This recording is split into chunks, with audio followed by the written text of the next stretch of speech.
Desde que la gente ha estado bebiendo en exceso, y eso significa que hemos tenido miles de años para inventar muchas curas para la resaca, como esta receta del siglo X para Kishkia de Bagdad.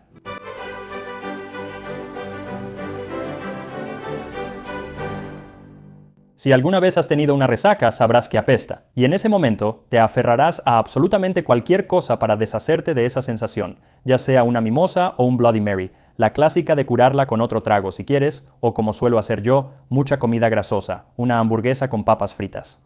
Y la comida grasosa, bueno, eso no es algo nuevo. Allá por el siglo X, el autor bagdadí Ibn Zayyar al-Warraq escribió un libro de cocina, Kitab al-Tabi, o el libro de los platillos. Y en él, junto con muchas recetas sobre cómo preparar diferentes bebidas alcohólicas, incluye una receta para un guiso llamado kishkia, nombrado así por su ingrediente principal, kishk. El kishk tiene propiedades equilibradas, se digiere rápido y es bueno para tratar a personas con resaca. El kishk, a veces llamado kashk, sigue siendo un ingrediente popular hoy en día en Medio Oriente y puede variar mucho de un lugar a otro. Pero en este libro de cocina se habla de un tipo que está hecho de cebada fermentada y suero de leche, y luego se deja secar y se desmorona hasta convertirse en una especie de polvo.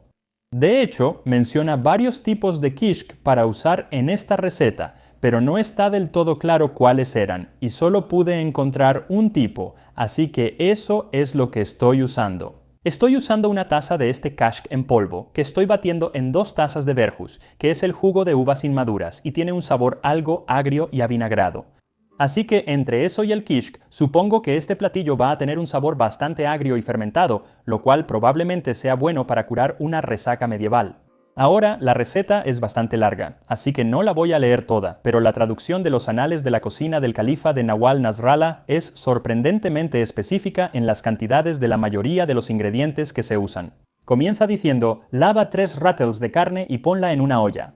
Agrega media rattle de cebolla picada, un cuarto de rattle de hierbas frescas, un puñado de garbanzos, un trozo de galanga y un cuarto de rattle de aceite de oliva. Vierte agua hasta cubrir los ingredientes en la olla. Deja que se cocine hasta que la carne esté casi lista. Agrega cualquiera de las verduras verdes de temporada y un poco de acelga. Un rattle en ese tiempo era aproximadamente 1 libra, así que es genial cocinar con una receta tan antigua y aún así tener medidas exactas para trabajar.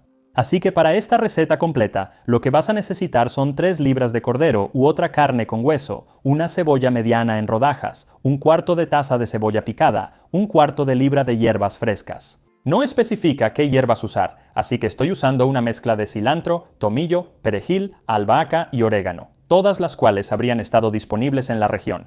Además, un cuarto de libra de hierbas es mucha hierba, media taza de garbanzos, un trozo de galanga de unos 5 centímetros de largo. La galanga es de la misma familia que el jengibre y tiene un sabor similar, aunque me parece un poco más terroso y cítrico, y normalmente la puedes encontrar en una tienda de comestibles asiática.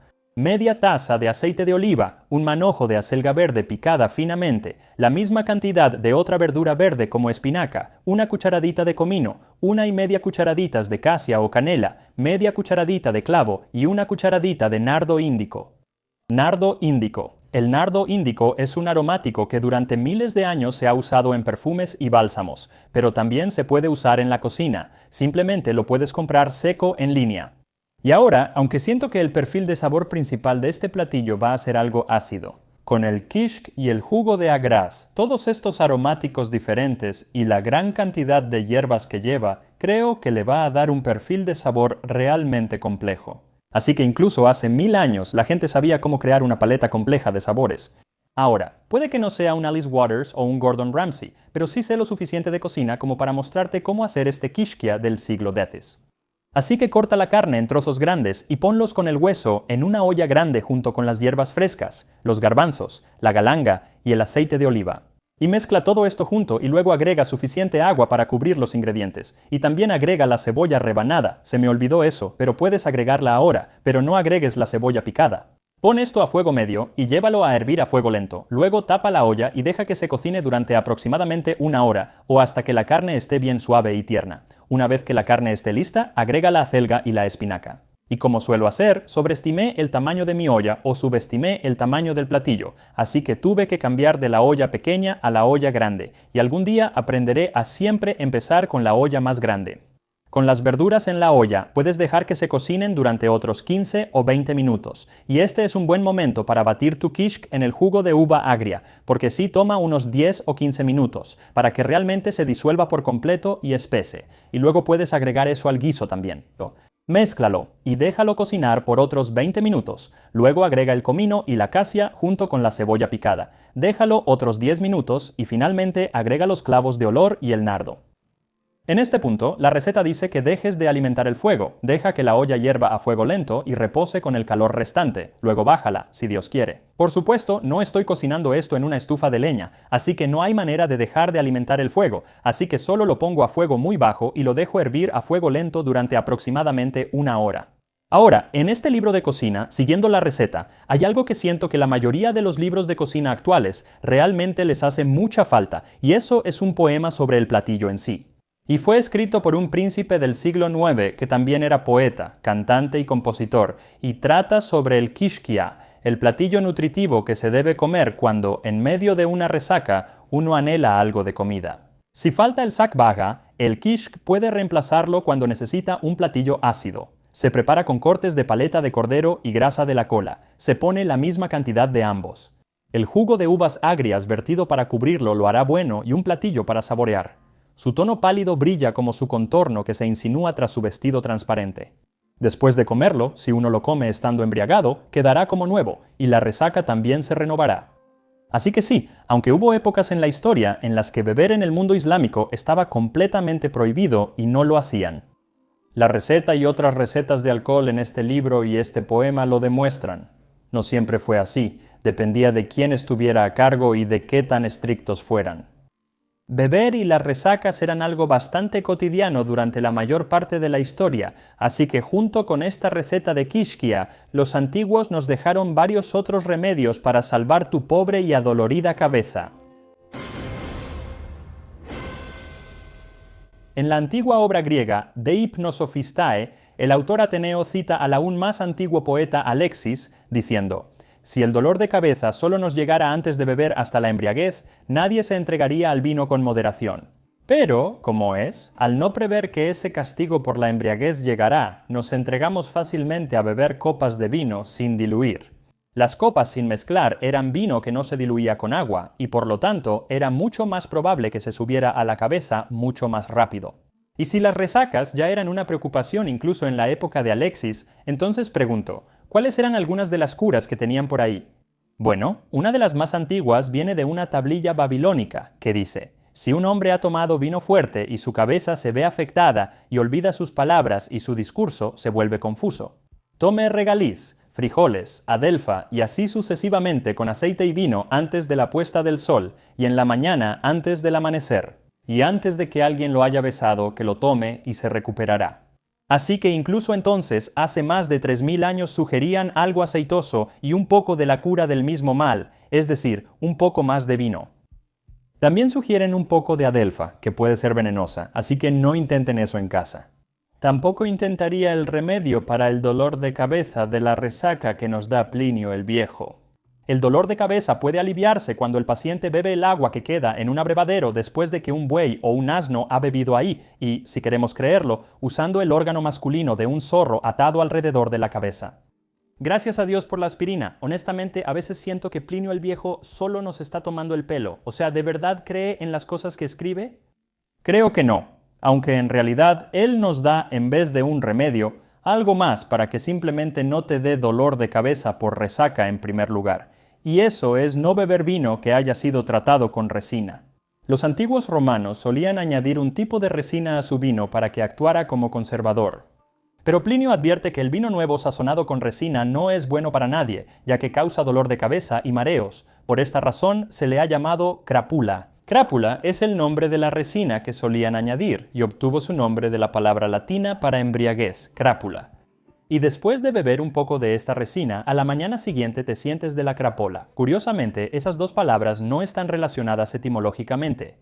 Ahora, al pasar del mundo antiguo al mundo medieval, muchos de los remedios son más parecidos a los que veríamos hoy en día. Por ejemplo, en lugar de beber de un abrevadero del que bebió un burro, en el mundo islámico se sugería tomar limonada con menta o membrillo junto con tu vino. Esto simplemente evitaría que la resaca se forme. Básicamente, hidrátate mientras bebes y no te sentirás tan mal en la mañana, y he comprobado que eso es absolutamente cierto. Y si se te olvida hidratarte, entonces solo toma un poco de agua fría. Debes saber que tomar agua fría a primera hora de la mañana solo se recomienda para personas que sufren de calor agudo, fiebre y resaca. Sin embargo, deben evitar tomarla de un solo trago. Más bien, necesitan beberla en varias pequeñas dosis y respirar profundamente entre una dosis y otra. Bueno, ese es un buen consejo. Como también lo es el consejo dado por el médico real inglés del siglo XIV, John Gadsden, aunque su estilo de escritura es un poco más específico, por así decirlo. Habla sobre beber un vino de Granada que está aromatizado con un poco de vinagre y azúcar. Pero si alguien ha bebido demasiado, si es un hombre, se deben lavar los testículos con sal y vinagre, y si es una mujer, los senos. También, que coman la hoja, el tallo o el jugo de una col con azúcar. O sea, básicamente solo está diciendo que te des un buen baño y comas algunas verduras, y esa es una buena forma de quitarte la resaca. Pero su descripción es tan específica. Ahora, si buscas en línea remedios medievales para la resaca, encontrarás un montón que son una locura. Pero no creo que muchos de ellos sean realmente ciertos. Busqué fuentes primarias sobre muchos de ellos y no pude encontrar nada. Solo señalaban a otros lugares en Internet, donde simplemente repetían exactamente lo que habían leído en otros sitios de Internet. Como uno que sugiere que si tienes resaca, la gente medieval pensaba que debías comer anguila cruda y que cobraría vida en tu estómago y bebería el alcohol restante. Quiero decir, suena bastante gráfico, pero ellos no pensaban eso. Dicho esto, sí existía la idea de que las anguilas podían usarse si tendías a excederte con el alcohol, pero no era comiéndolas. Esta idea se originó alrededor de la caída del Imperio Romano, pero luego se volvió a escribir en el siglo XVII. Por Nicolas Culpeper, quien escribió que si se ponían anguilas en vino o cerveza y se las dejaba morir ahí, quien bebiera esa bebida nunca volvería a soportar ese tipo de bebida alcohólica. Y bueno, supongo que eso tiene que ser cierto. Si quieres tomar cerveza, entonces toma unas anguilas y ahógalas en esa cerveza y ya no vas a querer beber esa cerveza nunca más. Tiene todo el sentido del mundo.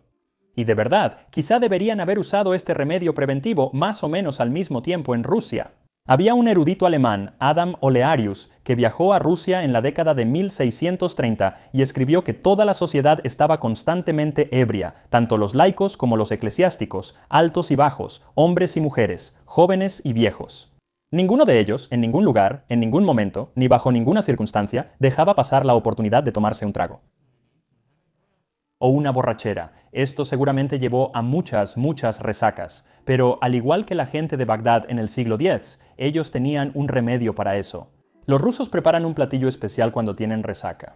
Cortan cordero asado frío en trozos pequeños, como cubos, pero más delgados y anchos. Los mezclan con pimientos y pepinos, cortados de manera similar, y les vierten una mezcla de partes iguales de vinagre y jugo de pepino. Comen esto con una cuchara y después una bebida vuelve a saber bien. Carne de cordero, verduras verdes y vinagre. Es prácticamente el mismo tipo de platillo que estamos haciendo hoy, excepto por el kishk, claro. Así que debió haber funcionado tan bien como mi hamburguesa grasosa con papas fritas. Ahora, un remedio en el que personalmente nunca he creído es el de tomar un poco más de alcohol, pero claramente funciona porque la gente ha hablado de eso durante siglos, durante milenios. Tomar un poco de la bebida que te causó la resaca en realidad curará la resaca. Aunque originalmente, por supuesto, el remedio del pelo del perro no se refería a la resaca y al alcohol, sino más bien a la rabia y a un verdadero pelo de perro. En el primer siglo, Plinio el Viejo sugirió una vez más que cuando una persona ha sido mordida por un perro rabioso, puede protegerse de la hidrofobia insertando en la herida cenizas de pelos de la cola del perro que le causó la mordida. Pero aunque así fue como comenzó la frase, llegó a referirse a aliviar la resaca al menos desde el siglo XVI. En la obra Gargantúa y Pantagruel de Rabelais, él habla de un hombre que bebe una cantidad desmesurada de vino, tanto que es elevado por el entusiasmo báquico. Es decir, se emborrachó mucho, y entonces el personaje del Fray Juan pregunta qué demonios le pasa al tipo, qué diablo se ha tragado. Sus ojos giran en su enorme cabeza como los de una cabra moribunda. ¿Nadie será tan amable de meterle un cadillo de perro por la garganta a este pobre desgraciado?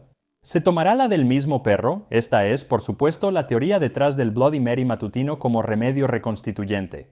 Aunque en realidad hay algunos licores que fueron hechos específicamente para curar males como la resaca. Por ejemplo, el aperitivo Fernet Branca fue creado en Milán en 1845 como una especie de remedio para todo. Podía librarte de lombrices o incluso del cólera, pero quizás menos impresionante, aunque más práctico, se consideraba una cura o un preventivo para la resaca.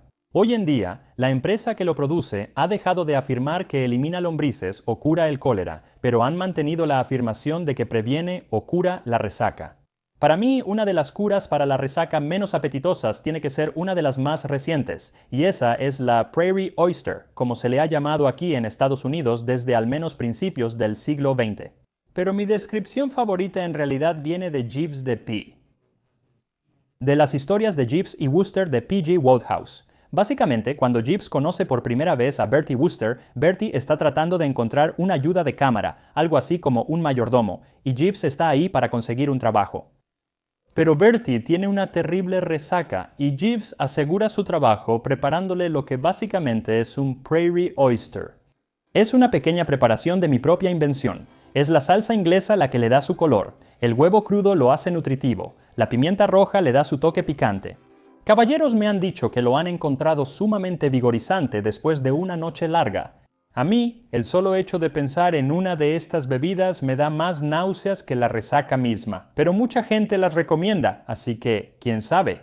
Por mi parte, yo me quedo con mi hamburguesa grasosa y papas fritas, a menos que me convenza esta receta del siglo X para Kishkia, que ya debería estar lista para comer. Y aquí estamos. Kishkia de Bagdad del siglo X. No voy a mentir, no es el platillo más bonito, es lo que es. No era tan bonito, y luego le agregué el kishk y lo hizo menos bonito, porque lo hace ver como algo pálido, y tiene una capa brillante de aceite en la parte de arriba, que en el poema él dijo que le recordaba a un vestido transparente, lo cual me pareció interesante. Aún así, huele bastante bien, así que vamos a probarlo.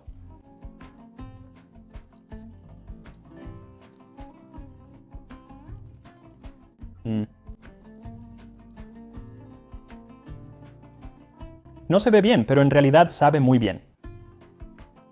Es realmente complicado. El sabor.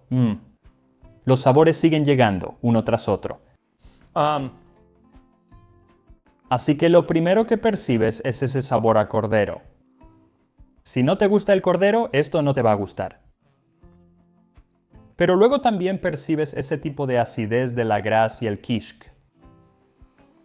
Y eso no me encanta. Pero luego eso queda a un lado en favor de las verduras y las beans and las diferentes especias que hay ahí, y ese es realmente el sabor que te queda. Lo que realmente disfruto es la amalgama de texturas. Tienes la carne, pero también tienes un poco de cebolla que ha estado ahí tanto tiempo que ahora es casi un puré, pero también hay cebolla que solo se ha cocinado la mitad del tiempo. Así que todavía tiene un poco de crujido. Tienes un poco de crujido de las verduras, pero algunas de ellas se han deshecho por completo. Los garbanzos tienen su textura distintiva. Realmente interesante. Puedo ver por qué, como cualquier guiso, si no te sientes muy bien, este tipo de cosas te va a reconfortar, te haría sentir bien. Sí.